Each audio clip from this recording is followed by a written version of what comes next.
Thank you, Anju. Thank you, Anirudh, Anjali. What I'm going to do today is I'm going to share some of my experiences and my learnings at the WHO, where I work with the World Alliance for Patient Safety primarily. My interest in the patient safety actually started from my own personal experience, where my mother had a patient safety incident, where in spite of herself being a doctor, me being a doctor, and a couple of others in the family being doctors, and being handled by an eminent surgeon who happens to be our own family friend, and not one but couple of them together with couple of anesthetists, we landed up in a situation where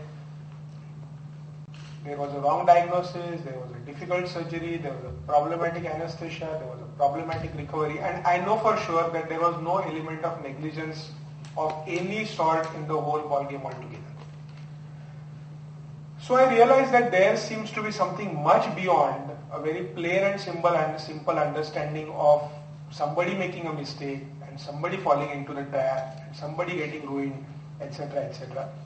So down the line I pursued this whole interest in this particular field of patient safety, and some of very interesting things which I learned, which I would want to share with you. Way back in 1991, Lucian Leib was a person from the Harvard Medical Practice Study in the United States who said for the first time that there are about 4% of the patients who are rather harmed while undergoing medical care. He studied about 40,000 cases from one of the most reputed hospitals of the United States, and to come out with an unexpected, unbelievable kind of this fact that we also can and do routinely harm our patients while giving the medical care. Although typically this particular report was not really paid any much of an attention, but again in 1999, when the very prestigious Institute of Medicine came out with a report called as To Err is Human, and followed by that were studies from Australia and various other countries, which came out with an astounding figure of 4 to 16% of patient harm taking place while they are undergoing their own medical care. Now this is amazing, this is stunning. You cannot believe this kind of a situation where somebody, including doctors, including patients, including everybody in the healthcare sector, wants to do something so that the patients are helped, but they are actually not helped, they are harmed. So this terminology called patient safety came into the existence, but to me, ladies and gentlemen over here, I would say that it is all about safety. It is not patient safety, it is patient safety, doctor safety, it is everybody's safety. Typically speaking, many people in the healthcare profession and general public still believe that mistakes in the medical care are episodes of individual failures, and that most errors occur as a result of someone not doing his job rightly or correctly. However, the inferences which were drawn in 1991 as well as in 1999 said that out of 3.7% cases where there was a harm, the acts that could be really called as negligent acts were just about 1%. That means almost 1 out of 4 was about individual failures. 50% of them were preventable, and majority of them were not individual failures, but they were system failures. It was a defective system which was just waiting to fail. I had an honor of meeting this fantastic gentleman, Sir James Reason, and very eminent psychologist, and I realized that it is the 9th common cause all over the world whereby people die because of unintended injuries during healthcare. So believe me, ladies and gentlemen, more than malaria, more than AIDS, more than whatever communicable diseases, more than road accidents, people die more often because of the patient safety incidences or harms. And Sir James Reason came out with this very famous model called a Swiss cheese model of medical errors. We all know about Swiss cheese. Can we dim these lights if at all we are not able to see the pictures there? Yeah. Which is very simple for us to understand, that if at all we all see the Swiss cheese, I think it's very good to see and probably taste, but it smells very obnoxious. It has small holes, right? But when we see a cube of a Swiss cheese, we don't find that it is a transparent kind of a stuff or we can see it through and through. That's because although you have slices of Swiss cheese which have holes, the holes very rarely get aligned one after the other. Yeah, so if there is one hole, it gets blocked by the next slice, and that's how you get that kind of a feel that it's a block and it's not something which is very transparent. However, if at all at one point of time all the holes come in one line, then practically speaking there is no difference. So right from that end to this end is a single line which goes right through and through, ripping up and causing a patient safety incidents. And this is what exactly happens, that you have many medical systems, many barriers, but if there are holes in the barriers and all holes coordinate one after the other, you will land up with a problem.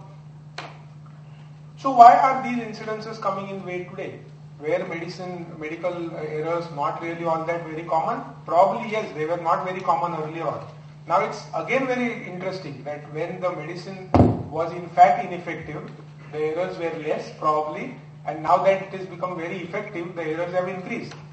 So is medicine become a complex subject today? The answer is yes, because it was a very interesting query which was put to hardware when you got software systems, whereby they said that if you survey a primary physician who is practically doing office practice, like a general practitioner or whatever, he sees almost about 250 primary problems per year, 900 secondary problems which he has to think of while treating the 250 primary problems. He has to prescribe over 300 medicines. He has about 100 diagnostic tests, and these tests are increasing day in and day out, and he carries about 40 procedures. In an ICU setting, the Israeli scientists did a very interesting study and a paper.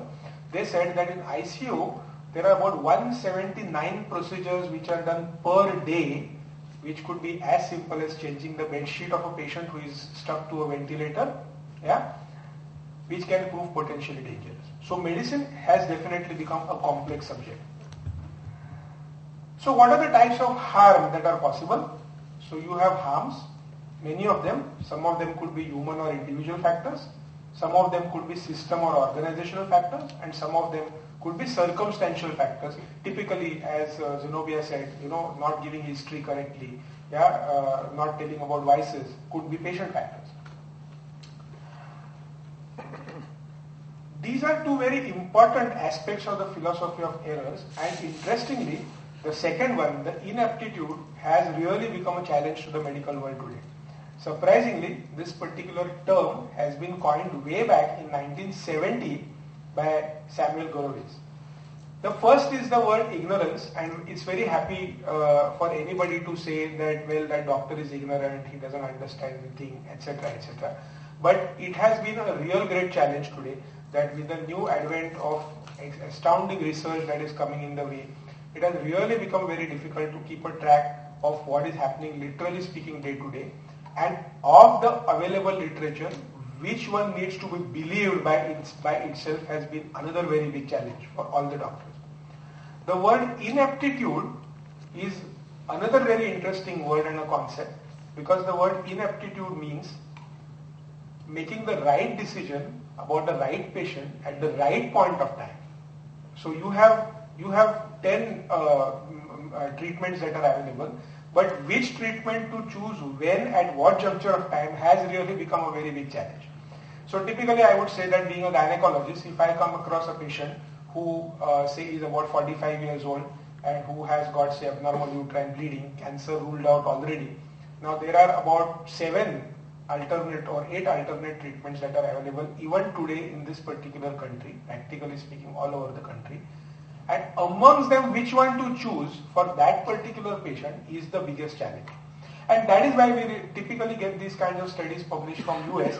One of the best centers in the United States, best centers for giving heart care in United States came up with the data, the retrospective data, which said that the best optimal kind of a treatment that's possible for a heart care, for a heart surgery or for a heart attack was deliverable only to about 50% of their patients. Yeah? So you're talking of United States where you have helicopters picking up patients and you have state-of-art equipments and state-of-art diagnostic facilities, because the rule of the norm of the game is that if you have a heart attack, and if your balloon is there in the coronaries within 1.5 hours from the time you got the heart attack, your chances of survival are the best. But the problem is this, that the person realizes it, that he is picked up, that he is diagnosed, that he is counseled, that he is consented, that he is put into the theatre, that the catheter goes in at the right time, and you reach at that particular place in the coronary vessels to do whatever procedure, and all that happening in 1.5 hours is the greatest and the biggest challenge. And that's what is meant by the word ineptitude.